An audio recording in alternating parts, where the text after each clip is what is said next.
ہمارے بہت ہی قابل احترام شعراء کرام ایسے ہیں، خود چھوٹے ان کا نام لیا جاتا ہے، ان کی غزل اس نے پڑھی اس لیے مشہور ہو گئے، نام نہیں لوں گا۔ یہ کیوں ہے؟ یعنی ان کی ساری شاعری بالکل بیکار ہے۔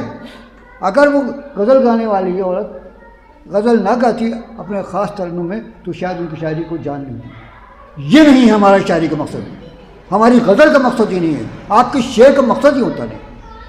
آپ کچھ سوچتے ہیں، آپ کچھ سمجھتے ہیں، آپ کچھ دیکھتے ہیں، کچھ کہنا چاہتے ہیں، کوئی پیغام پہنچانا چاہتے ہیں۔ غزل آپ کو درس عبرت بھی دیتی ہے، اور آپ کو درس تقلید بھی دیتی ہے، اور درس تعلیم بھی دیتی ہے، اور آپ کو ہوشیار ہونے کا ایک موقع بھی دیتی ہے کہ آپ سوچیے آپ کس زمانے میں رہ رہے ہیں۔